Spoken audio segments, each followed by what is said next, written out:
তো আমার আল্লাহ, আপনি যদি উপমহাদেশের হিন্দু ভাইদেরকে জিজ্ঞাসা করেন তোমার রব, তোমাদের ভগবান নাম কি, বলবে গণেশ। দিল্লির হিন্দু ভাইদেরকে জিজ্ঞাসা করবেন আপনাদের ভগবানের নাম কি, উচ্চ কণ্ঠে বলবে কৃষ্ণা। বিহারের হিন্দু ভাইদেরকে জিজ্ঞাসা করবেন আপনাদের ভগবানের নাম কি, উচ্চ কণ্ঠে বলবে কার্তিক। এমনকি গুজরাটের হিন্দু ভাইদেরকে জিজ্ঞাসা করবেন আপনাদের ভগবানের নাম কি, উচ্চ কণ্ঠে বলবে রাম। বাংলাদেশের হিন্দু ভাইদেরকে জিজ্ঞাসা করবেন আপনাদের ভগবানের নাম কি, উচ্চ কণ্ঠে বলবে দুর্গা। এমনকি পশ্চিম ভারতের হিন্দু ভাইদেরকে জিজ্ঞাসা করবেন আপনাদের ভগবানের নাম কি, উচ্চ কণ্ঠে বলবে শঙ্কর। নেপালের হিন্দু ভাইদেরকে জিজ্ঞাসা করবেন আপনাদের ভগবানের নাম কি, উচ্চ কণ্ঠে বলবে পশুপতি। আর পৃথিবীর যে কোনো রাষ্ট্র, আরব হোক, অনারব হোক, সৌদি আরব হোক, জার্মান হোক, জাপান হোক, আমেরিকা হোক, লন্ডন হোক, অস্ট্রেলিয়া হোক, নেপাল হোক, বাংলাদেশ হোক, ভারত হোক, ইন্দোনেশিয়া হোক, যে কোনো রাষ্ট্রের অন্ধ মুসলমানকে জিজ্ঞাসা করলে রবকে, উচ্চ কণ্ঠে বলবে আল্লাহ। জোরে কোন ঠিক কিনা? এমন একজন রব, তাদের যে রব এক উপমহাদেশে গেলে আরেক নাম, তাদের যে ভগবান আরেক উপমহাদেশে গেলে আরেক নাম, তাদের যে একজন ভগবান আরেক রাষ্ট্রে গেলে আরেক নাম। আর আমার আল্লাহ, আপনি যদি আরবি ভাষায় ভাষিত একজন অন্ধ মুসলমানকে জিজ্ঞাসা করেন রবকে, বলবে আল্লাহ। ফার্সি ভাষায় ভাষিত একজন অন্ধ মুসলমানকে জিজ্ঞাসা করবেন রবকে, বলবে আল্লাহ। হিন্দি ভাষায় ভাষিত একজন অন্ধ মুসলমানকে জিজ্ঞাসা করবেন রবকে, বলবে আল্লাহ। চাইনা ভাষায় ভাষিত একজন অন্ধ মুসলমানকে জিজ্ঞাসা করবেন রবকে, বলবে আল্লাহ। মালাই ভাষায় ভাষিত একজন অন্ধ মুসলমানকে জিজ্ঞাসা করবেন রবকে, বলবে আল্লাহ। ইব্রানি ভাষায় ভাষিত একজন অন্ধ মুসলমানকে জিজ্ঞাসা করবেন রবকে, বলবে আল্লাহ। উর্দু ভাষায় ভাষিত একজন অন্ধ মুসলমানকে জিজ্ঞাসা করবেন রবকে, বলবে আল্লাহ। বাংলা ভাষায় ভাষিত একজন অন্ধ মুসলমানকে জিজ্ঞাসা করলে রবকে কি বলবো? আর তো জোরে কন, আরো জোরে কন। আল্লাহ, আমার আল্লাহ যে কোনো রাষ্ট্রের একজন অন্ধ মুসলমানকে জিজ্ঞাসা করলেও রবকে বলবে আল্লাহ। যে কোনো একজন মানুষকে আপনার বাসায় ভাষিত জিজ্ঞাসা করলেও তার বাসায় আপনি প্রশ্ন করবেন রবকে, বলবে আল্লাহ। তাম পৃথিবীতে প্রায় 200 কোটি মুসলমান, যে কোনো একজন মুসলমানকে যে কোনো ভাষায় যদি আপনি জিজ্ঞাসা করেন রবকে, আমরা বলবো আল্লাহ। এই জন্যে আমাদের ইসলাম ধর্ম একমাত্র আল্লাহর কাছে মনোনীত ধর্ম। কেন? তাম পৃথিবীতে আমার আল্লাহকে সমস্ত মুসলমানেরা এক নামে ডাকে, বিশ্বাস করে, চিনে। আর অন্যান্য ধর্মাবলম্বীরা এক একটা উপদেশের মধ্যে তার ধর্মের নাম, তার রবের নাম পরিবর্তন। এর দ্বারা প্রমাণ হয়ে যায় ইসলাম ছাড়া আল্লাহর কাছে আর কোনো ধর্ম এখানেরও দাম নাই। জোরে কোন ঠিক কিনা? এখন আসুন, আমি আমার আয়াতে যে বললাম, আল্লাহ বলেন কুল্লিয়া ইবাদিয়াল্লাযিনা আসরাফু, আল্লাহ বলেন ও আমার প্রিয় বান্দাবান্দীরা, আলা আনফুসিহিম, তুমি গুনাহ করতে করতে, নফসের সাথে গুনাহ করতে করতে তুমি তোমার নফসকে নষ্ট করে ফেলছো। লা তাকুনাতু মির রাহমাতিল্লাহ, টেনশন পেরেশানি করার কারণ নাই। ইন্নাল্লাহা ইয়াগফিরুয যুনুবা জামিআ, তুমি যখন গুনাহ করো আমি আল্লাহ দেখছি, কারণ আমি জানি তোমার শয়তান গুনাহ করাবে। ইন্নাহু হুয়াল গাফুরুর রহিম, নৈরাশ পেরেশানি হয় না, আমি আল্লাহর কুদরতি ভাবে সেজদায় পড়ে যাও, মুহূর্তের ভিতরে আমি আল্লাহ 50, 70, 80 বছর জিন্দেগির গুনাহ মাফ করে দিন। বিসমিল্লাহির রহমানির রহিম। قل يا عبادي الذين أسرفوا على أنفسهم لا تقنطوا من رحمة الله إن الله يغفر الذنوب جميعا إنه هو الغفور الرحيم صدق الله العظيم. قال النبي صلى الله عليه وسلم يا فاطمة أنقذي نفسك من النار أو كما قال عليه الصلاة والسلام. بارك الله لنا ولكم في القرآن العظيم ونفعنا وإياكم بالآيات والذكر الحكيم. سبحانك لا علم لنا إلا ما علمتنا ইন্নাকা আনতাল আলিমুল হাকীম।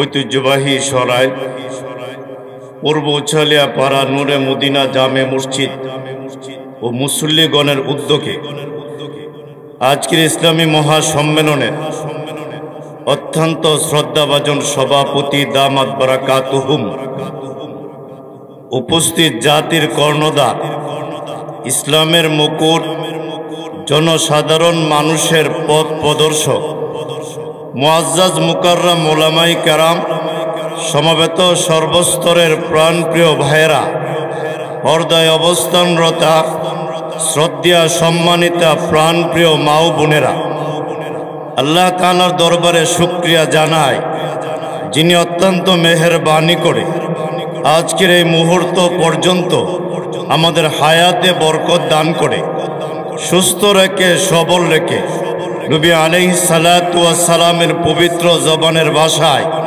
জান্নাতের বাগানে দিনের নিসবতে কোরআনের আয়োজনে ইতিমধ্যে আমাদেরকে আসার এবং বসার তৌফিক দান করেছেন।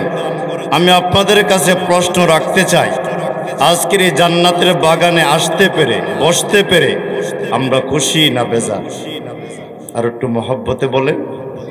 কিন্তু একজন বেজার, তারা কি আপনি চিনেন? ইবলিস কিন্তু বেজার। এই শয়তান এবং ইবলিস চায় আমরা যেন ভালো কোনো কাজ না করি, আর আমার আল্লাহ চায় মানুষ যেন ভালো কাজ করে। কেন?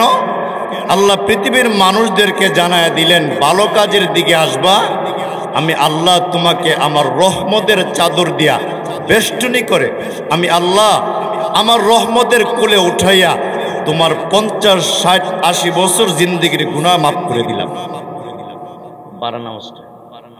আমার ভাইয়েরা, আমি আপনাদের সামনে পবিত্র কালাম কোরআন শরীফে ধারাবাহিক 114টি সূরা, 39 নম্বর একটি সূরা, সেই সূরার নাম সূরাতুজ জুমার।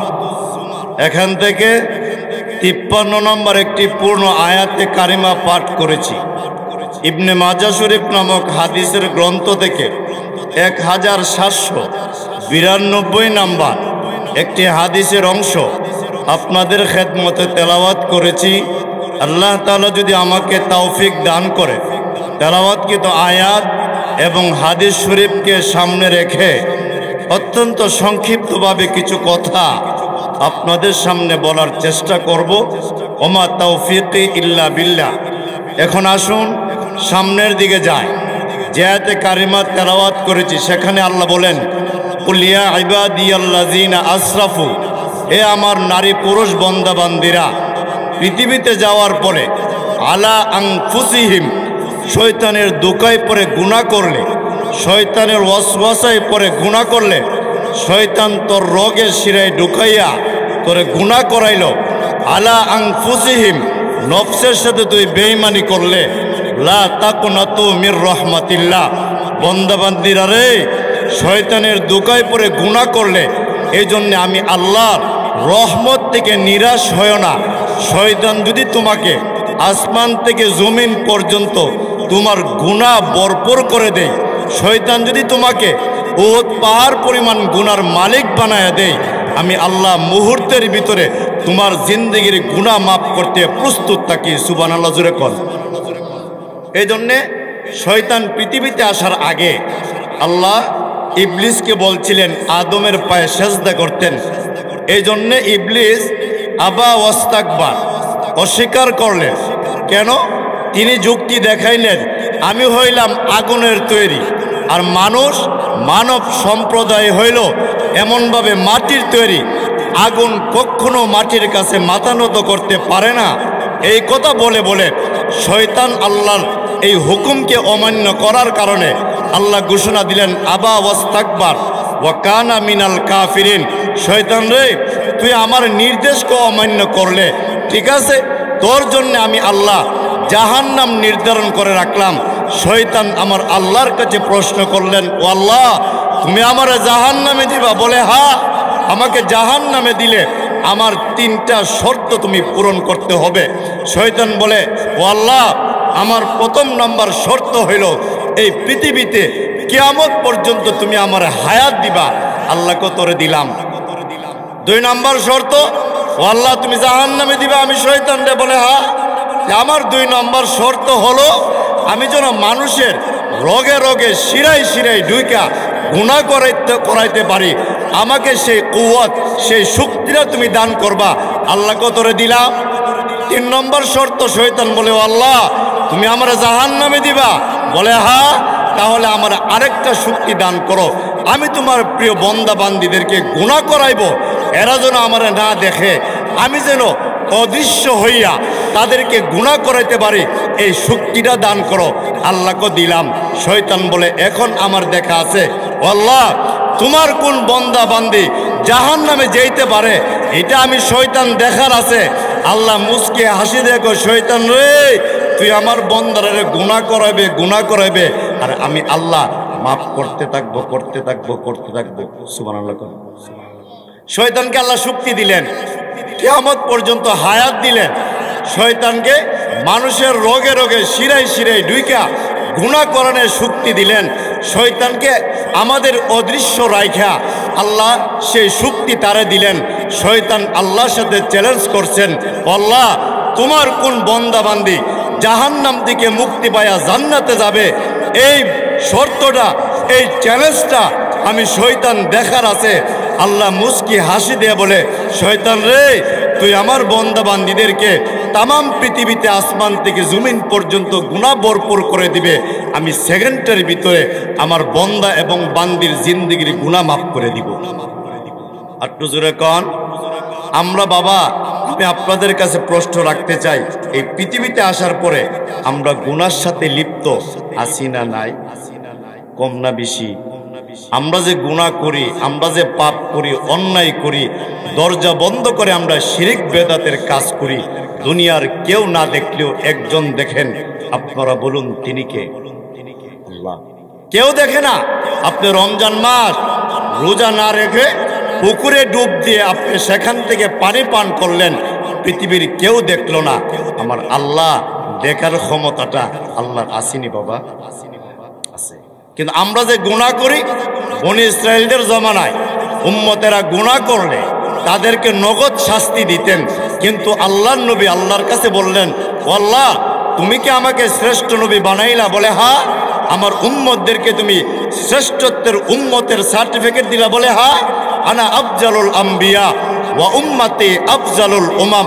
নবী গো 1,24,000 মতান্তরে 2,24,000 নবী রাসূলদের মধ্যে আপনি মুহাম্মাদুর রাসূলুল্লাহ সাল্লাল্লাহু আলাইহি সাল্লামকে আমি সমস্ত নবীদের মধ্যে শ্রেষ্ঠ বানাইলাম। ওয়া উম্মতি আফজালুল উমাম, আর আপনার উম্মতদেরকে আমি আল্লাহ অন্যান্য নবীদের উম্মতের মধ্যে শ্রেষ্ঠত্ব দান করলাম। সুবহানাল্লাহ জোরে কোন। আমরা কিন্তু সিরিয়ালে সবার পরে, মর্যাদার দিক দিয়ে সবার, একটু জোরে কোন, আমরা কিন্তু সিরিয়ালে সবার পরে, কিন্তু মর্যাদার দিক দিয়ে আমরা আগে। 2টা কারণে। 1 নম্বর কারণ হইল আমাদের নবী বিদায় হয়ে গেলে নবীর এই কাজের ওয়ারিস আমাদেরকে নবী বানায় গেলেন। অন্যান্য নবীরা বিদায় হয়েছেন, নবী থাকাকালীন সময় আরেকজন নবী পাঠাইলেন। একই বংশ থেকে 3 জন 4 জন নবী পাঠাইলেন। একই ফ্যামিলির থেকে একাধিক ভাইদেরকে আল্লাহ নবী হিসেবে পাঠাইলেন। কিন্তু আমার নবী বিদায় হওয়ার পরে আর কোনো নবী আল্লাহ পাঠাইলেন না।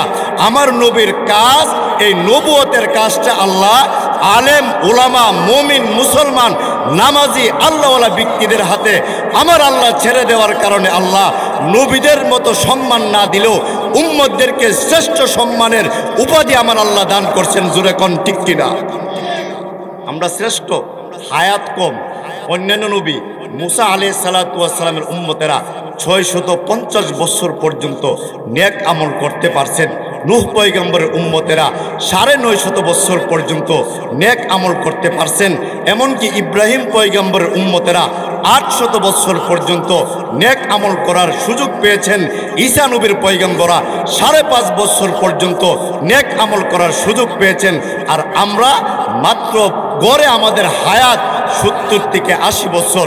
এর ভিতরে যদি আমরা আমার রবকে, আমার আল্লাহকে, আমার স্রষ্টাকে, আমার মালিককে, দিলকে মুক্ত করে ইখলাসের সাথে পরকালের আগুনের বয়ে যদি কান্না করতে পারি, আমার বিশ্বাস আমার আল্লাহ মুহূর্তের ভিতরে আমাদের জিন্দগির গুনাহ মাফ করে আল্লাহ আমাদের সকলকে আল্লাহর জান্নাতের মালিক বানায়া দিবেন। সুবহানাল্লাহ জোরে কোন। আমার বন্ধুগণ খেয়াল করে বুঝবেন, আল্লাহর নবী সাজদায় পড়ে গেলেন, আমার আল্লাহর সাথে কথা বললেন, ওগো আল্লাহ, আমি নবী পৃথিবীর জমিন থেকে বিদায় হয়ে গেলে আমার অনেক উম্মতেরা আমি নবীকে দেখবে না, কিন্তু নবী বলে মেনে নিবে। বাবা, আমি আপনাদের কাছে প্রশ্ন রাখতে চাই, এই চর্মচক্ষে আমরা যদিও আমাদের নবীকে না দেখি কিন্তু মানিনি, জোরে কর, কিভাবে মানি? পৃথিবীর যে কোনো কান্ট্রি থেকে, যে কোনো রাষ্ট্র থেকে আমার নবীকে যদি কেউ গালি দেয়, আর কোনো দেশ প্রতিবাদ করুক না করুক, এই বাংলাদেশের 58,000 বর্গ কিলোমিটারের ভিতরে প্রত্যেকটা এলাকা অঞ্চল থেকে শত শত হাজার হাজার নবী প্রেমিকেরা নম্র বেঈমান কাফের নাস্তিকদের বিরুদ্ধে দাঁত ভাঙ্গা জবাব দিতে প্রস্তুত। জোরে কোন ঠিক কিনা? কারণ আমরা এই জিনিসটা বিশ্বাস করি, হুব্বুন নাবী মিনাল ঈমান, নবীরে ভালোবাসা এটা হলো ঈমানের অংশ। কেউ যদি মনে করে আমার নবীরে কানাডা, জার্মানিতে, জাপান, ইটালিতে আমার নবীরে গালি দিছে, বাংলাদেশের কি হয়েছে, এই কথাটা কোনো উম্মত বলতে পারে না। কেন? আমার নবী হইলেন তামাম পৃথিবীর নবী।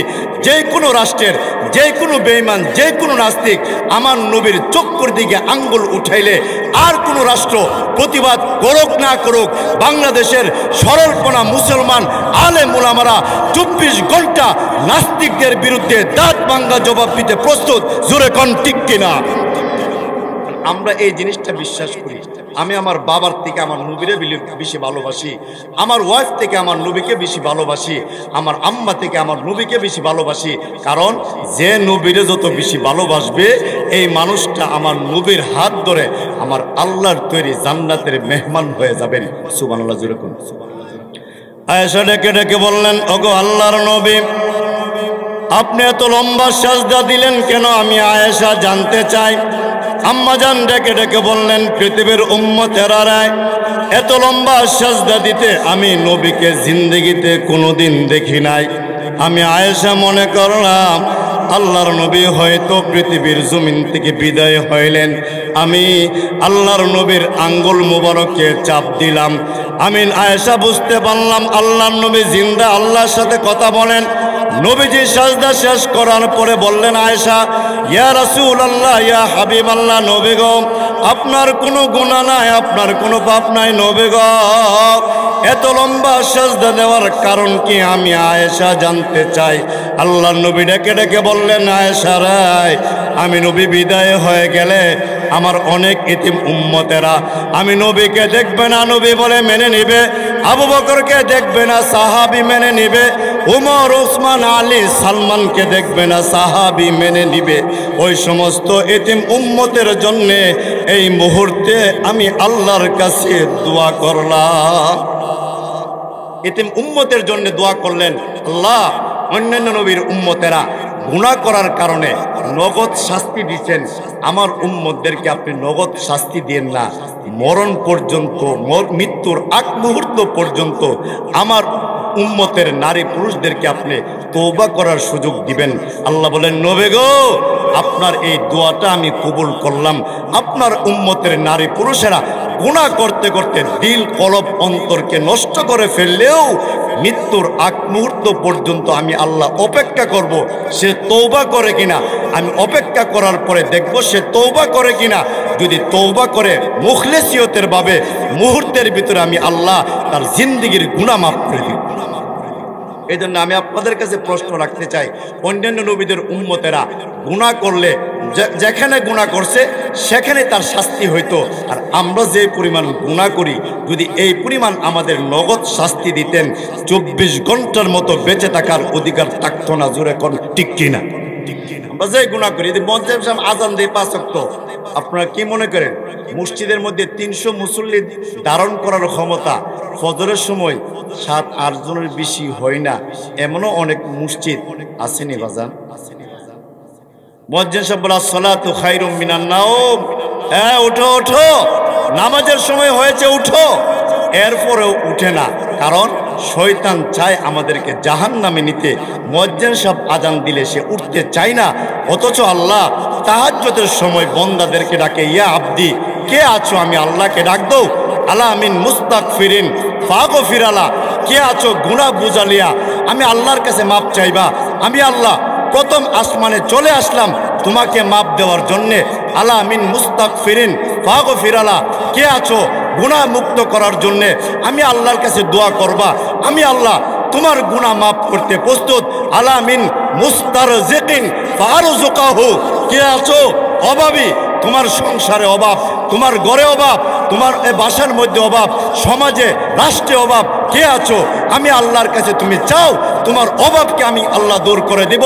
আলা মিন মুবতালান ফাউআফিহি, কে আছো অসুস্থ, অনেক ডাক্তার দেখাইলা কোনো কাজ হয় না, আমি আল্লাহর কাছে চাও, মোনাজাত শেষ করার আগে আমি আল্লাহ তোমাকে পূর্ণ সুস্থতা দান করব। সুবহানাল্লাহ জোরে কোন। আপনারা কি মনে করেন আমার আল্লাহ আমাদেরকে সুস্থ করার মতো ক্ষমতার চাবিকাঠিরা আমার আল্লাহর কাছে নাই? একটু জোরে কোন। রোগও আল্লাহ, রোগীও আল্লাহ। তাহলে এই রোগ এবং রোগীকে ভালো করবেন কে? আরো জোরে কোন। অনেকে প্রশ্ন করতে পারেন, হুজুর তাহলে ডাক্তারের কাছে যাই কেন, ওষুধ খাই কেন?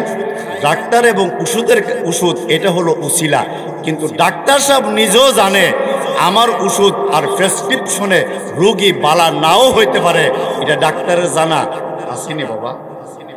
যদি ডাক্তার সাহেব বলতো না আমার ওষুধে একমাত্র 100% কনফার্ম, আমার ওষুধে সে ভালো হয়েছে, এই কথাটা যদি ডাক্তার সাহেব বলতে পারতেন, তাহলে ডাক্তার সাহেবের কোনো রোগ হইলে আরেক ডাক্তারের কাছে যাইতো না। একটু জোরে কোন। ডাক্তারের ডায়াবেটিস আসেনি, কিডনিতে সমস্যা আসেনি, লিভারের সমস্যা আসেনি, ডাক্তার সাহেব জানে আমি ডাক্তার মাত্র উসিলা, ভালো করার মালিক আমার আল্লাহ জানে এটা। এই জন্য আমরা যদি আল্লাহর কাছে চাইতে পারি, কিন্তু চাওয়ার ধরন যদি আমার ভালো থাকে, আমি যদি চাওয়ার মতো চাইতে পারি, আজ থেকে নিয়ে 1500 বছর আগে এমনভাবে উম্মত সাহাবায়ে কেরাম গুনাহ করার, মুসলমান হওয়ার আগে অনেক গুনাহ করেছেন। আজ থেকে 1500 বছর আগে আমার আল্লাহ আয়াত নাজিল করে তাদেরকে মাফ করে দিয়েছেন। 1500 বছর আগে যেই আল্লাহ বড় বড় অপরাধীদেরকে মাফ করে আল্লাহর নবীর সাহাবী বানাইয়া আল্লাহ তাদের প্রতি সন্তুষ্ট হয়েছেন, 1500 বছর আগে যে আল্লাহ ছিলেন সেই আল্লাহ এখন নাই। জোরে কোন। কিন্তু আমাদের চাওয়ানোর মতো আমরা চাইতে হবে, ভালো করে আমরা চাইতে হবে। এই জন্য আমার তেলাওয়াতকৃত আয়াতের সাথে তাফসির ইবনে হিব্বানের মধ্যে মুসান্নিফ রাহমাতুল্লাহি আলাইহি বলেন, যার মধ্যে 4টা জিনিস থাকবে, আল্লাহ এই মানুষটাকে জিন্দেগির এই পৃথিবীতে মাফ কইরা ওলিদের লিস্টিতে তার নামটুকু আল্লাহ উঠায় নেবে। আপনি জোরে কোন। 1 নম্বর হলো লিসানুন জাকিরুন, যার জবানটা সবসময় আল্লাহরে ডাকতে মজা পায়। আপনারা কি মনে করেন আল্লাহর কোরআন এবং আল্লাহরে ডাকলে ইমানদার মুমিন মুসলমানদের কলব অন্তর জবানে মজা লাগেনি? একটু জোরে কোন বাবা।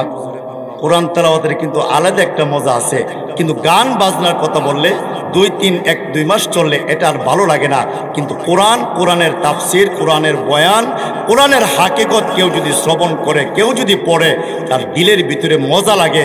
এই জন্যে তাফসির কারকটা বলেন আল্লাহর ওলি হইতে গেলে 4টা জিনিস তার মধ্যে থাকতে হবে।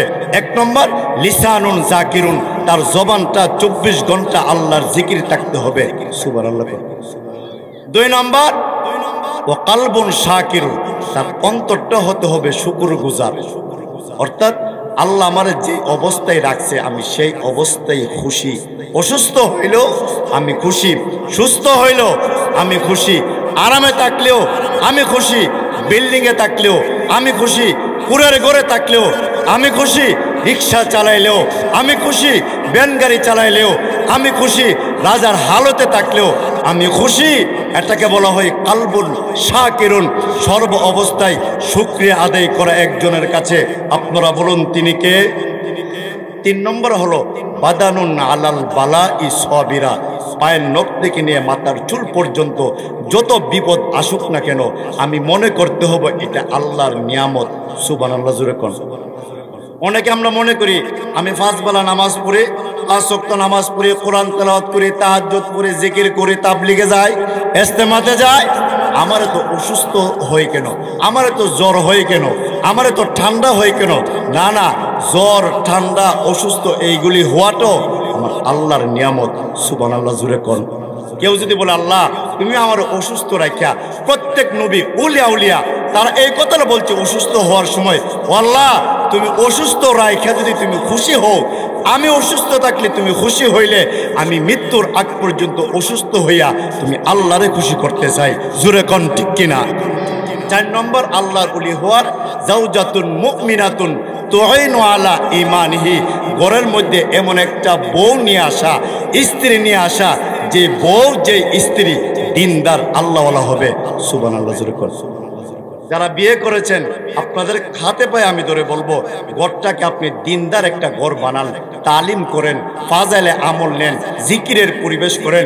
আপনার ওয়াইফ নামাজ না পড়লে আপনি তাকে কঠিন শাস্তি দেন, ঘরের মধ্যে নামাজের পরিবেশ তৈরি করেন, কোরআন তেলাওয়াতের পরিবেশ তৈরি করেন, এমনকি দেখা যায় তালিম তরবিয়তের পরিবেশ তৈরি করেন। আল্লাহর কসম খেয়ে বলতে পারি যে এই ঘরের ভিতরে সকলেই নামাজি হবে, আব্বা আম্মা নামাজি হবে, সন্তান সন্ততি যারা আছে নামাজি হবে। আল্লাহর কসম এই ঘরের ভিতরে আমার আল্লাহ রহমত বরকত হেদায়েত দান করবেন। জোরে কোন, ঠিক কিনা? নামাজি হতে হবে, দিনদার। আর যারা বিয়ে করেন নাই তাদের হাতে পায়ে ধরে বলবো একজন দিনদার মহিলা বিয়ে করবেন, তাহলে আপনি দুনিয়ার জান্নাতে বসবাস করবেন। জোরে কোন আব্বাজান, ঠিক নি?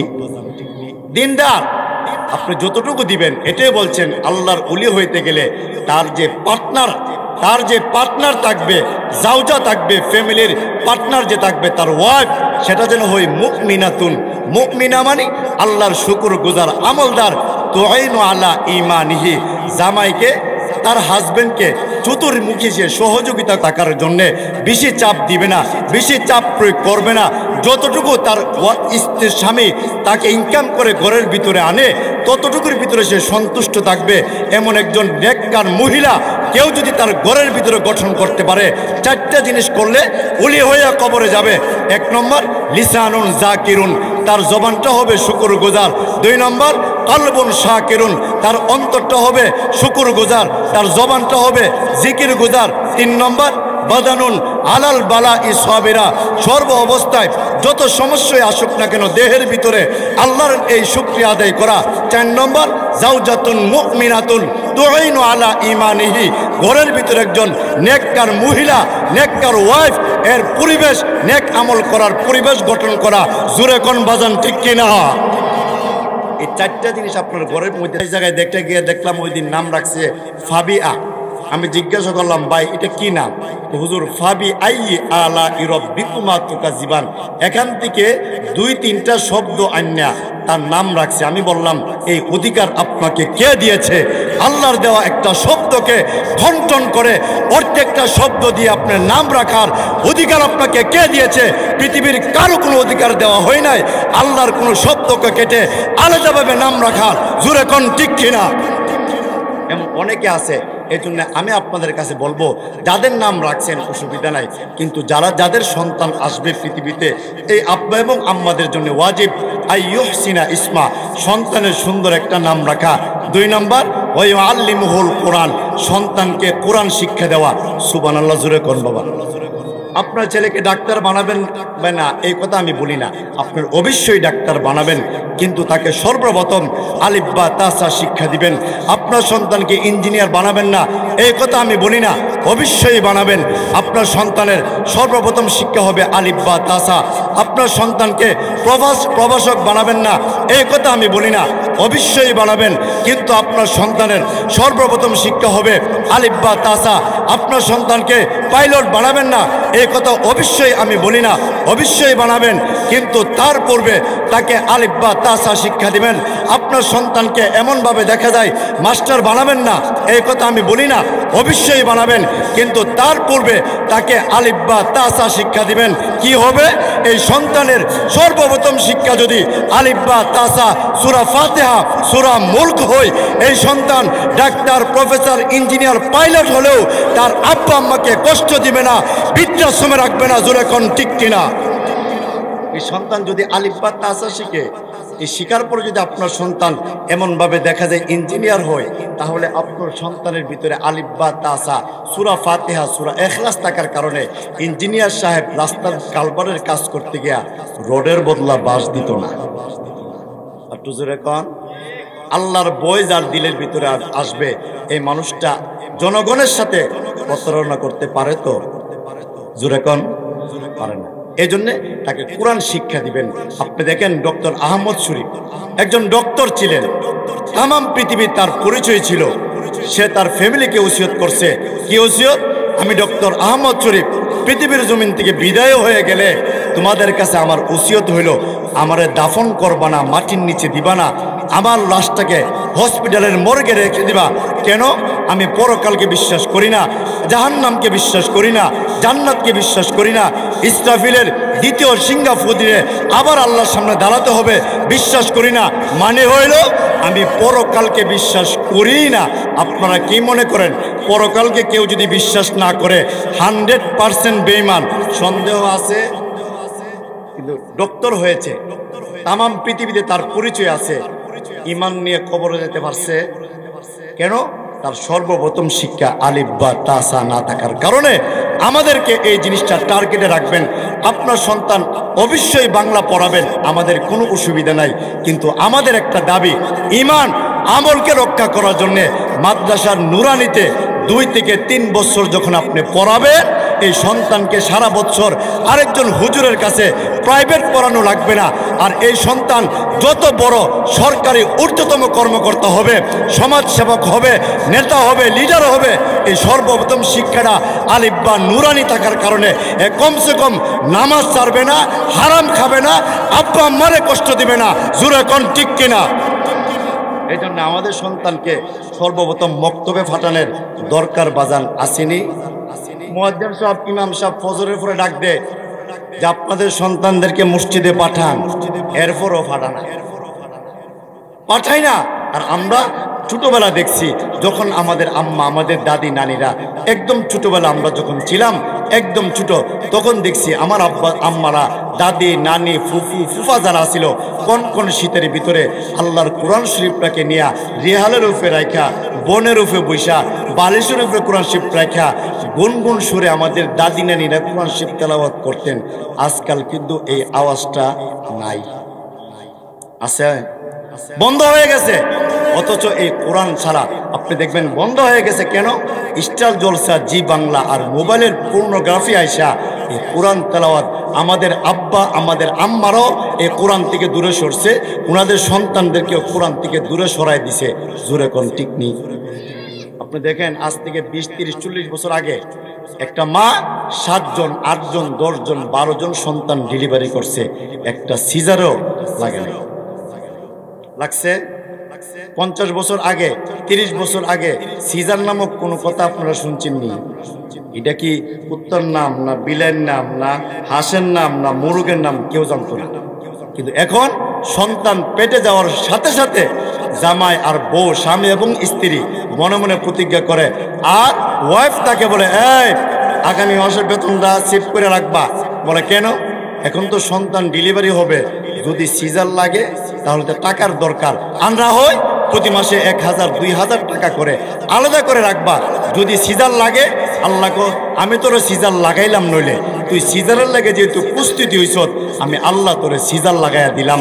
কিন্তু আমাদের দাদিরা, নানিরা, ফুফুরা আজ থেকে 30-40 বছর আগে একটা সিজারও লাগে নাই, 3 জন, 7 জন, 8 জন, 12 জন সন্তান ডেলিভারি করেছে। জোরে কোন ঠিক কিনা? কিন্তু তাদের ভিতরে ছিল কোরআনের ভালোবাসা, কোরআনের মায়া, এরা আল্লাহর জন্য কান্না করত। এরা মোবাইল খুললা কোনো পূর্ণগাফি টেলিভিশন গান বাজনা এরা শুনতেন না। এরা সুর দিয়া যতটুকু তারা সহি শুদ্ধ করে পড়ত, আল্লাহর কোরআন শরীফ তারা বুকের মধ্যে লইয়া কন্দন করে তারা কান্না করত। আজকের এই দৃশ্যটা না থাকার কারণে আমাদের ঘরের ভিতরে বেবরকত, স্বামী স্ত্রীর ভিতরে বেবরকত, সন্তান বাবাকে মানে না, স্ত্রী তার স্বামীকে মানে না, স্বামী তার স্ত্রীকে বিশ্বাস করে না। এমন এই দুর্ঘটনাগুলি আমাদের সমাজে ঘরের ভিতরে বাজাল আসেনি? একটু জোরে কোন। আমার বন্ধুগণ, বিশ্বনবী সাজদায় পড়ে গেলেন। আম্মাজান ডেকে ডেকে বললেন, নবী গো, আপনার কোনো গুনাহ নাই, আপনার কোনো পাপ নাই। নবী গো, এত লম্বা সাজদা দেওয়ার কারণ কি আমি আয়েশা জানতে চাই। আল্লাহর নবী ডেকে ডেকে বললেন, কি রে আয়েশা, আমি পৃথিবীর জমিন থেকে বিদায় হয়ে গেলে আমার উম্মতের জিম্মাদার কে হবে? কে আমার উম্মতদেরকে দেখাশোনা করবে? এই জন্য আমি আল্লাহর কাছে কান্না করি। আল্লাহ তখন ডেকে ডেকে বললে, জিব্রাইল রায়, যাও তাড়াতাড়ি চলে যাও, আমার বন্ধু মোহাম্মদকে গিয়ে আমি আল্লাহর সালাম দাও। বন্ধুকে বলে দাও টেনশন পেরেশানি করার কোনো কারণ নাই। আমার বন্ধুর নারী পুরুষ উম্মতেরা যারা কালিমা লা ইলাহা ইল্লাল্লাহকে বিশ্বাস করবে, মানবে, বিশ্বনবী বিদায় হয়ে গেলে বিশ্বনবীর উম্মতের জিম্মাদারির দায়িত্বটা স্বয়ং আমি আল্লাহ এই মুহূর্তে গ্রহণ করলাম। দেখেন, আমার নবী আজ থেকে 1500 বছর আগে আল্লাহর কাছে দোয়া করছেন যে আল্লাহ, আমি বিদায় হয়ে গেলে আমার উম্মতদেরকে কে দেখাশোনা করবে? আমার নবীকে আল্লাহ সান্ত্বনা দিছেন, নবী গো, আপনি বিদায় হয়ে গেলে আপনি টেনশন পেরেশানি করার কারণ নাই। আপনি বিদায় হয়ে গেলে কালিমা পড়নেওয়ালা আপনার নারী পুরুষদের উম্মতের জিম্মাদারির দায়িত্বটা, দেখাশোনার দায়িত্বটা আমি আল্লাহ এই মুহূর্তে গ্রহণ করলাম। আমি আপনাদের কাছে প্রশ্ন রাখতে চাই, যার দুনিয়াতে কেউ নাই, আল্লাহ আছে, এর দুনিয়াতে কোনো সমস্যা আসেনি? জোরে কোন। আপনি সেজদায় পড়ে আল্লাহরে ডাকবেন, আল্লাহকে একবার ডাক দিবেন, আল্লাহ বলবে লাব্বাইকা ওয়া সাদাইকা আবদি। আপনি সেজদা রাত্রে 4টার সময় আমার আল্লাহকে ডাক দিবেন, আল্লাহ বলবে লাব্বাইকা ওয়া সাদাইকা আবদি।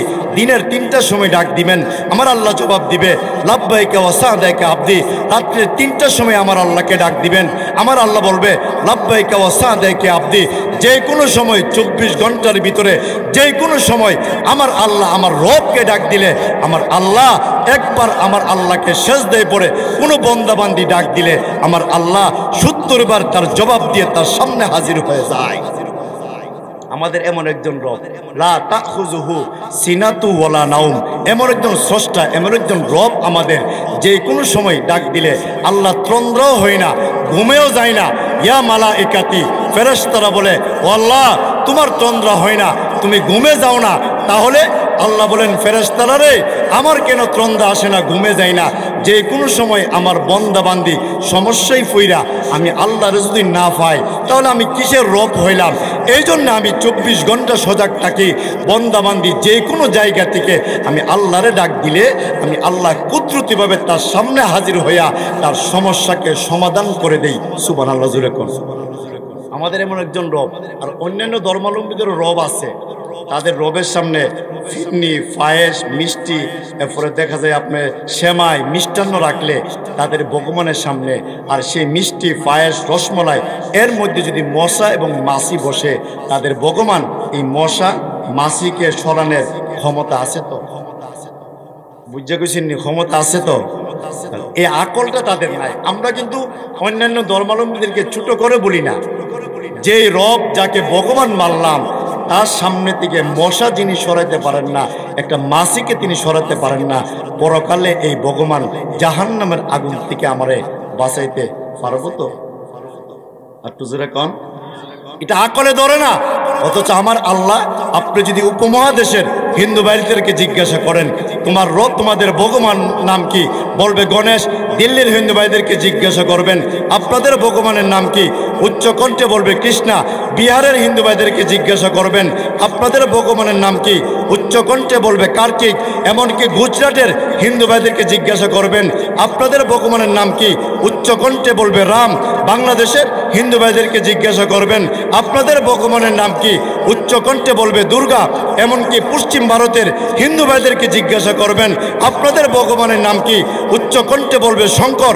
নেপালের হিন্দু ভাইদেরকে জিজ্ঞাসা করবেন আপনাদের ভগবানের নাম কি, উচ্চ কণ্ঠে বলবে পশুপতি। আর পৃথিবীর যে কোনো রাষ্ট্র, আরব হোক, অনারব হোক, সৌদি আরব হোক, জার্মান হোক, জাপান হোক, আমেরিকা হোক, লন্ডন হোক, অস্ট্রেলিয়া হোক, নেপাল হোক, বাংলাদেশ হোক, ভারত হোক, ইন্দোনেশিয়া হোক, যে কোনো রাষ্ট্রের অন্ধ মুসলমানকে জিজ্ঞাসা করলে রবকে উচ্চ কণ্ঠে বলবে আল্লাহ। জোরে কোন ঠিক কিনা? এমন একজন রব, তাদের যে রব এক উপমহাদেশে গেলে আরেক নাম, তাদের যে ভগবান আরেক উপমহাদেশে গেলে আরেক নাম, তাদের যে একজন ভগবান আরেক রাষ্ট্রে গেলে আরেক নাম। আর আমার আল্লাহ, আপনি যদি আরবি ভাষায় ভাষিত একজন অন্ধ মুসলমানকে জিজ্ঞাসা করেন রবকে, বলবে আল্লাহ। ফার্সি ভাষায় ভাষিত একজন অন্ধ মুসলমানকে জিজ্ঞাসা করবেন রবকে, বলবে আল্লাহ। হিন্দি ভাষায় ভাষিত একজন অন্ধ মুসলমানকে জিজ্ঞাসা করবেন রবকে, বলবে আল্লাহ। চাইনা ভাষায় ভাষিত একজন অন্ধ মুসলমানকে জিজ্ঞাসা করবেন রবকে, বলবে আল্লাহ। মালাই ভাষায় ভাষিত একজন অন্ধ মুসলমানকে জিজ্ঞাসা করবেন রবকে, বলবে আল্লাহ। ইব্রানি ভাষায় ভাষিত একজন অন্ধ মুসলমানকে জিজ্ঞাসা করবেন রবকে, বলবে আল্লাহ। উর্দু ভাষায় ভাষিত একজন অন্ধ মুসলমানকে জিজ্ঞাসা করবেন রবকে, বলবে আল্লাহ। বাংলা ভাষায় ভাষিত একজন অন্ধ মুসলমানকে জিজ্ঞাসা করলে রবকে কি বলবো? একটু জোরে কন, আরো জোরে কন। আল্লাহ। আমার আল্লাহ যে কোনো রাষ্ট্রের একজন অন্ধ মুসলমানকে জিজ্ঞাসা করলেও রবকে বলবে আল্লাহ। যে কোনো একজন মানুষকে আপনার বাসায় ভাষিত জিজ্ঞাসা করলেও তার বাসায় আপনি প্রশ্ন করবেন রবকে বলবে আল্লাহ। তাম পৃথিবীতে প্রায় 200 কোটি মুসলমান, যে কোনো একজন মুসলমানকে যে কোনো ভাষায় যদি আপনি জিজ্ঞাসা করেন রবকে, আমরা বলবো আল্লাহ। এই জন্যে আমাদের ইসলাম ধর্ম একমাত্র আল্লাহর কাছে মনোনীত ধর্ম। কেন?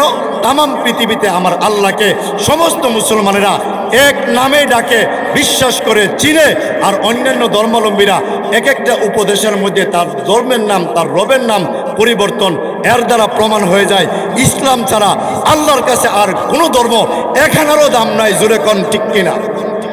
এখন আসুন, আমি আমার আয়াতে যে বললাম, আল্লাহ বলেন কুলিয়া ইবাদিয়াল্লাযিনা আসরাফু, আল্লাহ বলেন ও আমার প্রিয় বান্দাবান্দিরা, আলা আনফুসিহিম, তুমি গুনাহ করতে করতে, নফসের সাথে গুনাহ করতে করতে তুমি তোমার নফসকে নষ্ট করে ফেলছো। লা তাকুনাতু মির রাহমাতিল্লাহ, টেনশন পেরেশানি করার কারণ নাই। ইন্নাল্লাহা ইয়াগফিরুয যুনুবা জামিআ, তুমি যখন গুনাহ করো আমি আল্লাহ দেখছি, কারণ আমি জানি তোমার শয়তান গুনাহ করাবে। ইন্নাহু হুয়াল গাফুরুর রহিম, নৈরাশ পেরেশানি হয় না, আমি আল্লাহর কুদরতি ভাবে সেজদায় পড়ে যাও, মুহূর্তের ভিতরে আমি আল্লাহ 50, 70, 80 বছর জিন্দেগির গুনাহ মাফ করে দিন। তাফসীর কারকরা এই আয়াতের ব্যাখ্যাতে আসছেন, বিভিন্ন তাফসীর কারকরা বলছেন, কি বলছেন? তিনারা বলছেন কান্না করার মাধ্যমে আল্লাহর কাছ থেকে সহজে গুনাহ মাফ পাওয়া যায়। সুবহানাল্লাহ, জোরে কোন। বুকাউল আইনাইন, দুই চোখের কান্না আছে।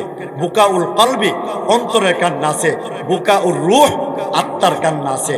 আপনি চোখ দিয়ে কানবেন, আপনি কলব দিয়ে কানবেন, আপনার আত্মা দিয়ে কানবেন। নামাজের মুসল্লায় বৈশা আমার নবীর হাদিস প্রমাণ করে, কেউ যদি পরকালে জাহান্নামের আগুনের ভয় আল্লাহর কাছে কান্না করে আর এই কথা বলে, আল্লাহ দুনিয়ার আগুনটা আমি সহ্য করতে পারি না, জাহান্নামের আগুন দুনিয়ার থেকে 70 গুণ পাওয়ারফুল হবে, সেই আগুনকে আমি কিভাবে সহ্য করব, এই কথা বলে বলে নামাজের মুসল্লায় বৈশা নারীরা ঘরের ভিতরে পর্দায় থেকে নামাজের মুসল্লায় বৈশা, আর পুরুষ আমার বাবারা, আমার ভাইরা মসজিদের নামাজের মুসল্লায় বৈশা দেন ধরে মুরাকাবা করে দুইটা চোখের পানি ফালাইয়া আল্লাহর কাছে যদি বলে, আল্লাহ জাহান্নামের আগুন আমি সহ্য করতে পারবো না, আমার নবীর হাদিস প্রমাণ করে তার চোখের পানি মাটিতে পড়ার আগে আল্লাহ তার জিন্দেগির গুনাহ মাফ করে দিবে।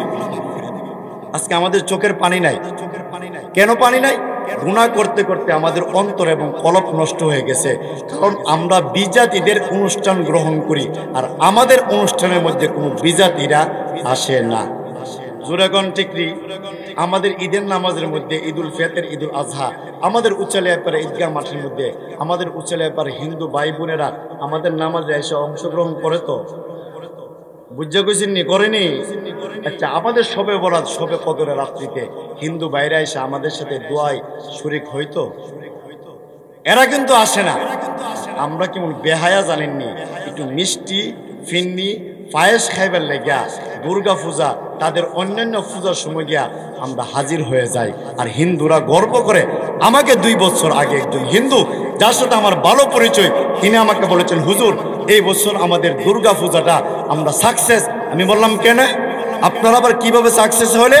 বলে, এই বছর আমাদের দুর্গা পূজায় 72% মুসলমান এসে আমাদেরকে স্বাগতম জানাইছে। একটু জোরে কন। আচ্ছা আপনারা বলেন, এরা আমাদের অনুষ্ঠানে আসে না, আমরা এদের অনুষ্ঠানে যাওয়া মানি আমার হায়া লজ্জা বলতে কিচ্ছু নাই। আরো জোরে কন। তারা যাবে যারা সমাজ সেবক, যারা আমাদের নেতৃত্ব, সমাজের কর্ণধার, ওনারা যাবে।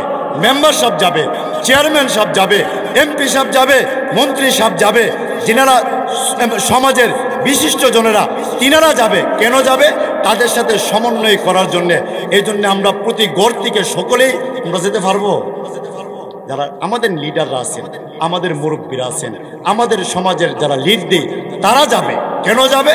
তারা যাবে এই জন্যে কোনো মুসলমানরা যেন, অন্যান্য ধর্মাবলম্বীরা যেন এই তাদের ধর্মের ভিতরে আসা আঘাত করতে না পারে, ব্যাঘাত সৃষ্টি করতে না পারে, তাদের আমল, তাদের যে কাজ করে কাজের মধ্যে বিঘ্নতা সৃষ্টি করতে না পারে। এই জন্যে আমাদের নেতারা, সমাজ সেবকরা, মেম্বার চেয়ারম্যানরা তাদের পাহারাদার হয়ে যাবে। জোরে কোন ঠিক কিনা? আপনারা দেখছেন নি গতকাল 31st নাইট ডে গেছে।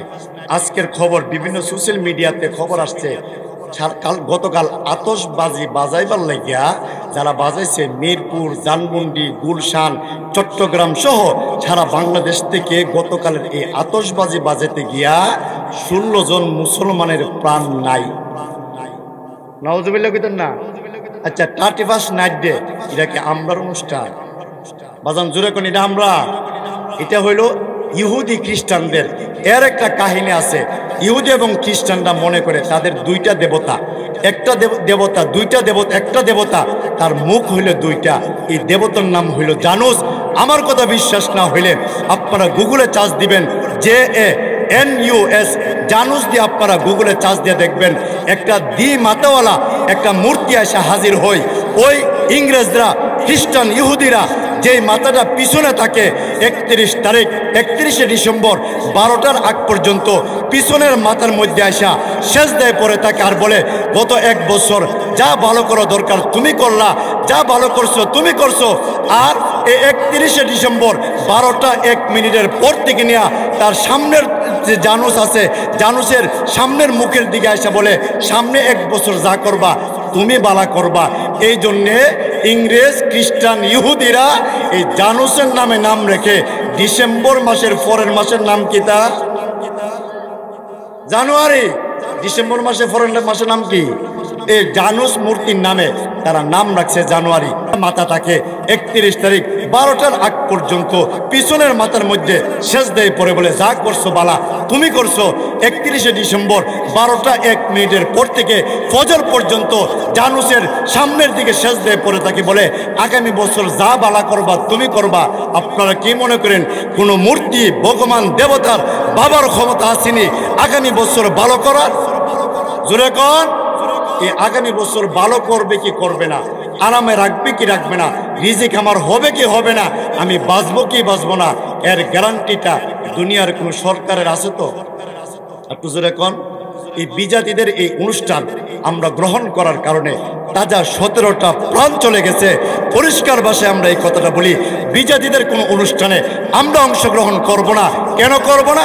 আমার নবীজি নিষেধ করেছেন, মান তাসাব্বাহা বিকৌমিন। যে নবীজি বলেছেন, কেউ যদি বিজাতিদের অনুষ্ঠানে হাত ধরে তাদের সাথে সমর্থন করে, তাদের সাথে আনন্দ উৎসব করে, হাসরের মাঠে এই বিজাতির সাথে আল্লাহর সামনে দাঁড়াবে। আপনারা কি মনে করেন ইহুদি নাসারার সাথে যদি হাসরের মাঠে আমরা দাঁড়াই আমাদের ইজ্জত থাকবো? তো জোরে কোন। এই জন্য আমি যে কথাটা বলছিলাম সর্বশেষ দিকে, বুকা উল আইনাইন, চোখের কান্না আছে, বুকা উল কলব, অন্তরের কান্না আছে, বুকা উল রূহ, আত্মার কান্না আছে। এইগুলি বেশি বেশি করে আপনারা কান্না করবেন। হযরত উমর ফারুক রাদিয়াল্লাহু আনহু ইসলাম গ্রহণ করার পরে এত বেশি কান্না করছেন, আল্লাহর নবী উমরকে সান্ত্বনা দিয়েছেন। সুবহানাল্লাহ, জোরে কর। আমার বন্ধুগণ খেয়াল করে বুঝবেন, আল্লাহর নবীর একজন সাহাবী যার নাম উমর ফারুক, ইসলাম গ্রহণ করার পরে আল্লাহর নবীর দরবারে এসে কান্না করে নবীকে বললেন, নবী গো, ইসলাম গ্রহণ করার আগে এমন কোনো গুনাহ নাই আমি উমর করি নাই। আল্লাহর নবী ডেকে ডেকে বললেন, কি রে ওমর, টেনশন পেরেশানি করার কোনো কারণ নাই। ইন্নাল ইসলামা ইয়াহদিমু মা কানা ক্বাবলা। ওমর রে, আমার আল্লাহ ঘোষণা দিলেন ইসলাম গ্রহণ করার পূর্বে আসমান থেকে জমিন পর্যন্ত তার গুনাহ হয়ে গেলেও ইসলামের কালিমা পড়ার সাথে সাথে আল্লাহ তার জিন্দেগির গুনাহকে মুহূর্তের ভিতরে মাফ করে দেয়। ইন্নাল ইসলাম ইয়াহদিমু মা কানা ক্বাবলা। আমার নবী বলছেন, ওমর, তুমি যেই দিন থেকে কালিমা লা ইলাহা ইল্লাল্লাহ পড়ছো সেই দিন সেই মুহূর্তে থেকে আল্লাহ তোমার পিছনের সব গুনাহ মাফ করে দিয়েছে। সুবহানাল্লাহ। আপনারা কি মনে করেন আমরা যত বেশি গুনাহ করি আমাদের গুনাহ থেকে আল্লাহর রহম দয়া কম না বেশি? আরো জোরে কোন। যদি আমাদের যে গুসা আর যে রাগ এটা যদি আমার আল্লাহর থাকতো এই পৃথিবীতে একটা বেঈমানও এক গ্লাস পানি পান করতে পারতেন না। একটা বেঈমানও না। কারণ আমার আল্লাহর গালি দেয়, আমার নবীরে গালি দেয়, জান্নাত জাহান্নামকে বিশ্বাস করে না, অথচ এরা আমার আল্লাহর দেওয়া নিয়ামত সূর্য বক্ষণ করে, চন্দ্র বক্ষণ করে, আমার আল্লাহর জমিনে ফসল হই এইগুলি বক্ষণ করে, শ্বাস প্রশ্বাস বক্ষণ করে, নিয়ামত সবগুলি বক্ষণ করে, কিন্তু আমার আল্লাহরে মানে না। আপনার ঘরে যদি কোনো কাজের লোক থাকে আর আপনার কথা যদি না শুনে আপনারা কি তারা রাখবেন? তারা আপনারা বিদ্যুতি করে বিদায় করবেন। আল্লাহ বলেন, না না, 30, 40, 50 বছর পর্যন্ত আমি অপেক্ষা করে দেখব হে ভুল বুঝা আমি আল্লাহর কাছে ফিরত আসে কিনা। কেন? হে ভুল বুঝা যদি আমি আল্লাহর কাছে ফিরত আসে, ইন্নাল্লাহা ইয়াগফিরুয যুনুবা জামিআ, এ গুনাহ করতেছে আমি দেখতেছি, কিন্তু আমি আল্লাহ মৃত্যুর আগ পর্যন্ত তারা ডিল দিলাম, বুঝা যদি আয়ে আমি আল্লাহ কুদরতি কুলে নিয়ে তার গুনাহ মাফ করে দেব। এই জন্য আমরার গুনাহ আছে, আমরা বিশ্বাস রাখি, কিন্তু আমাদের গুনাহ যত বড় যত বেশি এর চেয়ে আমার আল্লাহর দয়া তার চেয়ে লক্ষ কোটি গুণ বেশি। জোরে কোন ঠিক নেই? শয়তান যখন আল্লাহকে বলছে, আল্লাহ তুমি কিভাবে তোমার বান্দা বান্দীদেরকে জান্নাতে নিবা আমার দেখার আছে, আল্লাহ কোনো সুবিধা নাই, গুনাহ করার আদত অভ্যাস আমার বান্দার, আর মাফ করার শান এবং ইজ্জত আমি আল্লাহর। সুবহানাল্লাহ। কেন? আল্লাহ শয়তান যখন এই কথা বলছেন আপনি কিভাবে আপনার বান্দা বান্দীদেরকে জান্নাতে নেবেন দেখার আছে, আল্লাহ মনে মনে কয়, ফেরেশতারা রে, আমার বান্দা গুনাহ করবে, আমি আল্লাহ মাফ করুন, মাফ করুন, মাফ করুন, মাফ করুন। সুবহানাল্লাহ। বান্দা গুনাহ করবে, আমি আল্লাহ মাফ করুন, বান্দা গুনাহ করবে, আমি আল্লাহ মাফ করুন। আপনারা কি মনে করেন আমরা গুনাহ করব আমার আল্লাহ মাফ করব? আমরা গুনাহ করছি মৃত্যুর আগ মুহূর্ত পর্যন্ত ইয়াকিন বিশ্বাস আহলে সুন্নাত ওয়াল জামাতের আকীদা ভাষ্যকার হলো মৃত্যুর আগ মুহূর্ত পর্যন্ত রব্বে কাবার মালিক আমার গুনাহ মাফ করতে পারেন, এই ক্ষমতাটা আমার আল্লাহর নাই। জোরে কোন আসেনি? এই জন্য আল্লাহ বলছেন, লা তাকুনাতু মির রাহমাতিল্লাহ। তুমি শয়তানের দুকায় ফিরা গুনাহ করছো, তোমার গুনার খবর তোমার আব্বা জানলে তোমার ঘর থেকে বাহির করে দিত, তোমার গুনার খবর তোমার আম্মা জানলে ঘর থেকে বাহির করে দিত, তোমার গুনার খবর সমাজের মানুষ জানলে নেতা বলে তোমাকে মেনে নিত না, তোমার গুনার খবর মুসল্লিরা জানলে ইমাম হিসেবে তোমাকে মেনে নিত না, তোমার গুনার খবর সমাজের মানুষরা জানলে তোমারে বড় হুজুর ডাকলো না, তোমার গুনার খবর সমাজের মানুষরা জানলে তোমার বয়ান শুনতো না, কিন্তু আমি আল্লাহ মুখফিস সুদূর, তার সমস্ত গুনাহ গোপন রাখলাম, গোপন ভাবে মাপ চাইলে আমি আল্লাহ গোপন রাখা তার জিন্দেগির গুনাহ মাফ করে দিই। এই জন্য আমার আল্লাহ বলেন, ইয়া কুল ইয়া ইবাদিয়াল্লাযিনা আসরাফু আলা আনফুসিহিম লা তাকনাতু মির রাহমাতিল্লাহ। আল্লাহ বলেন যে আমি সে যে নিরাশ না হই আমি তার গুনাহ মাফ করে দিব। কেন দিব? আমরা এই জিনিসটা বিশ্বাস করি আমাদের একজন নেতা আছে, তিনি হলেন মুহাম্মদুর রাসূলুল্লাহ। জোরে কোন ঠিক কিনা? নেলসন ম্যান্ডেলা আমার আদর্শ নয়, জো বাইডেন আমার আদর্শ নয়, মহাত্মা গান্ধী আমার আদর্শ নয়, এমনকি দেখা যায় বড় বড় পণ্ডিত যারা আছে এরা আমার আদর্শ নয়, ট্রাম্প আমার আদর্শ নয়, বারাক ওবামা আমার আদর্শ নয়, বঙ্গবন্ধু আমার আদর্শ নয়, জিয়াউর রহমান আমার আদর্শ নয়, আমার আদর্শ হইলেন মুহাম্মদুর রাসূলুল্লাহ। জোরে কোন ঠিক কিনা? ইনি আমার আদর্শ, যার কথা পবিত্র কোরআনের মধ্যে আছে। কোরআনকে আপনি জিজ্ঞাসা করবেন, কোরআন বিশ্বনবী দুনিয়াতে আসার আগে ওনার নাম কি ছিল? কোরআন জবাব দিবে মুবাশশিরাম বিরাসূলি, ইয়াতি মিন বাদ ইসমুহু আহমদ। আচ্ছা ঠিক আছে, রাসূল সাল্লাল্লাহু আলাইহি সাল্লাম দুনিয়াতে আসার পরে ওনার কি নাম হয়েছে? কোরআন জবাব দে মুহাম্মাদুর রাসূলুল্লাহ মা কানা মুহাম্মাদুন আবা আহাদিম মিন রিজালিকুম। আচ্ছা ঠিক আছে, এ কোরআন বিশ্বনবী কোন শহরে জন্মগ্রহণ করেছেন তুমি জানো কি? কোরআন বলে লা উকসিমু বিহাযাল বালাদ। আচ্ছা ঠিক আছে, রাসূল সাল্লাল্লাহু আলাইহি সাল্লাম কোন শহরে বসবাস করতেন কোরআন তুমি জানো কি? কোরআন বলে ওয়াহাযাল বালাদিল আমিন। আচ্ছা ঠিক আছে, এ কোরআন বিশ্বনবীর চেহারা কেমন ছিল? কোরআন জবাব দে ওয়াদ্দুহা ওয়াল্লাইলি ইযা সাজা। আচ্ছা ঠিক আছে, বিশ্বনবী কথা বলতেন, ওনার কথাবার্তা কেমন ছিল? কোরআন তুমি জবাব দাও। কোরআন বলে ওমা ইয়ান্তিকু আনিল হাওয়া ইন হুয়া ইল্লা ওয়াহয়ু ইউহা। আচ্ছা ঠিক আছে, রাসূল সাল্লাল্লাহু আলাইহি ওয়াসাল্লাম সব সময় কথা বলতেন না, চুপ থাকতেন, ওনার চুপ থাকাটা কেমন ছিল? কোরআন জবাব দে লা তুহাররিক বিহি লিসানাকা লিতাজালা বি। আচ্ছা ঠিক আছে, রাসূল সাল্লাল্লাহু আলাইহি ওয়াসাল্লামের ব্রেনে কথা আসতেন, রাসূল বাস্তবায়ন করতেন না, এমনি বাস্তবায়ন হয়ে যেত। এই ব্যাপারে কোরআন তুমি কি জানো? কোরআন বলে ফালানুওয়াল্লিয়ান্নাকা কিবলাতান তারদা। আচ্ছা ঠিক আছে, রাসূল সাল্লাল্লাহু আলাইহি ওয়াসাল্লামের সিনা মুবারকটা কেমন ছিল? কোরআন তুমি বলো। কোরআন বলে আলাম নাশরাহ লাকা সাদরাক। আচ্ছা ঠিক আছে, রাসূলের দুইটা হাত ছিল, ডান হাতটা কেমন ছিল? কোরআন বলে ওমা রমাইতা ইয রমাইতা ওয়ালাকিন্নাল্লাহ রামা। নবীজির বাম হাতটা কেমন ছিল? কোরআন বলে ইয়াদুল্লাহি ফাওকা আইদিহিম। রাসূল চলাফেরা করতেন, চলাফেরা কেমন ছিল? কোরআন জবাব দে কুল সিরু ফিল আরদ। আচ্ছা ঠিক আছে, নবীজি ঘুমাইতেন, তিনার ঘুমটা কেমন ছিল? কোরআন তুমি বলো। কোরআন বলে ইয়া আইয়ুহাল মুজাম্মিল কুমিল লাইলা ইল্লা কালিলা। আচ্ছা ঠিক আছে, রাসূল সাল্লাল্লাহু আলাইহি ওয়াসাল্লাম বিবাহ করেছেন, তার স্ত্রী আয়েশা, খাদিজাতুল কুবরা, অন্যান্য স্ত্রীরা আছে, তাদের সম্পর্ক কি জানো? কোরআন বলে ইয়া আইয়ুহান নাবিয়্যু কুল লিআজওয়াজিকা। আচ্ছা ঠিক আছে, নবীজির মেয়ে সন্তান হয়েছে, তাদের ব্যাপারে কি জানো? কোরআন জবাব দে ইয়া আইয়ুহান নাবিয়্যু কুল লিআজওয়াজিকা ওয়া বানাতিকা। আচ্ছা ঠিক আছে, রাসূল সাল্লাল্লাহু আলাইহি ওয়াসাল্লাম বিবাহ করেছেন, শ্বশুর সম্পর্কে কি জানো? কোরআন জবাব দে ওয়াল্লাযিনা মাহু। শ্বশুর একজন ছিলেন না, অনেকজন ছিলেন, তাদের ব্যাপারে কি জানো? আশিদ্দা ও আলাল কুফার। আচ্ছা ঠিক আছে, রাসূল সাল্লাল্লাহু আলাইহি ওয়াসাল্লাম মেয়েদেরকে বিবাহ দিয়েছেন, জামাত আলী, অন্যান্য সাহাবায়ে কেরাম, তাদের ব্যাপারে কোরআন তুমি কি জানো? কোরআন বলে রুহামা উ বাইনাহুম তারাহুম রুকআন সুজ্জাদাই ইয়াবতাগুনা ফাদলাম মিনাল্লাহি ওয়া রিদওয়ানা। আল্লাহু আকবার বলেন। কারণ আপনি আমার নবীকে কেন নেতা মানতেন না?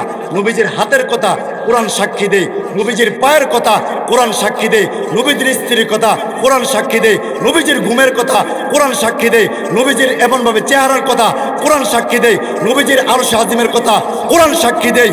যেই নেতার কথা কোরআন সাক্ষী দেবে, সেই নেতাকে আমি এই নেতার আদর্শ মেনে এই পৃথিবীতে বিচরণ করবো। জোরে কোন ঠিক কিনা?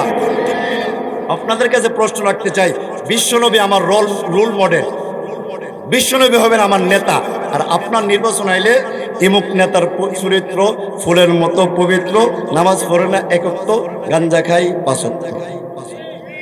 আসেনি বাবারা? ওই লাল চা খায়া মেম্বার সাহেব আপনি কইলেন ইমুক ভাইয়ের চরিত্র ফুলের মতো পবিত্র, আপনি যে তার চরিত্র সার্টিফিকেট দিলেন, দিনে রাতে কি করে আমরা জানি। আর বেশিরভাগ যত বড় নেতা দেখবেন, আমরা তো ঢাকা থাকি, যত বড় নেতা দেখবেন বোতলটা বড়। বিশ্বাস হয়েছে না?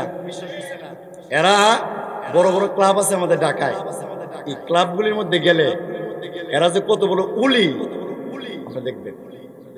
আর তো সাদা পাঞ্জাবি উটকাট লাগায় এলাকার মধ্যে ব্রিজ করে দেব, কালভার্ট করে দেব, এই গ্রামের মধ্যে সন্ত্রাস থাকতে পারবে না, চাঁদাবাজি থাকতে পারবে না, ট্যাবলেট থাকতে পারবে না, নিশা থাকতে পারবে না, জুয়া থাকতে পারবে না, রাতের বেলায় সে নিজেই করে আসেনি।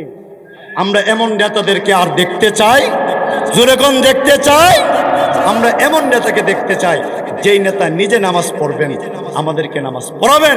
আমরা এমন আদর্শিক নেতাকে দেখতে চাই যেই নেতা নিজে ঠিক, আমরা ঠিক করব। আরো জোরে কোন? এই জন্য নেলসন ম্যান্ডেলা আমার আদর্শ হতে পারে না, মহাত্মা গান্ধী আমার আদর্শ হতে পারে না, আব্রাহাম লিঙ্কন আমার আদর্শ হতে পারে না, জো বাইডেন আমার আদর্শ হতে পারে না, ট্রাম্প আমার আদর্শ হতে পারে না, বিল ক্লিন্টন আমার আদর্শ হতে পারে না, ম্যারাডোনা আমার আদর্শ হতে পারে না, মেসি আমার আদর্শ হতে পারে না, নেইমার আমার আদর্শ হতে পারে না, সাকিব আল হাসান আমার আদর্শ হতে পারে না, বঙ্গবন্ধু আমার আদর্শ হতে পারে না, জিয়াউর রহমান আমার আদর্শ হতে পারে না। আমার আদর্শ হলো বিশ্বনবী। জোরে কোন ঠিক কিনা? এই জন্যে যতদিন পৃথিবীতে থাকবো নেতা তো মানতে হবে, সামাজিক নেতা তারে মানবো, কিন্তু কলব থেকে একজন নেতারে মানবো। নেতার নামটা কি? আরো জোরে কোন। এজন্য আল্লাহ তাআলা আমাদের সকলকে, আমার আয়াত হাদিসে নবীজি বলছেন, ইয়া ফাতেমা তু আনকিজি নাফসাকি মিনান নার। এ ফাতেমা, তুমি এই কথাটা বললো না, আমি তো নবীর মেয়ে, নেক আমলের দরকার নাই, এই কথাটা তুমি বলো না। আনকিজি নাফসাকি মিনান নার অর্থ ভুল হইলে হুজুর ধরে দিব। নবীজি বলছেন, ইয়া ফাতেমা তু, হে ফাতেমা, আনকিজি নাফসাকি মিনান নার, তুমি নিজে নেক আমল দিয়া আল্লাহর কাছ থেকে পার পাইবা। তুমি এই কথা বলো না, আমি বিশ্ব নবীর মেয়ে, আমি নবীর কলিজার টুকরা, ফাতেমা তো বিজাতুম মিন্নি। নবীজি বলেছেন ফাতেমা নবীজির কলিজার টুকরা। এই কথা বলে তুমি আল্লাহর কাছ থেকে পার পাইবা না। তোমাকে আল্লাহর কাছ থেকে পার পেতে হলে নেক আমল করতে হবে।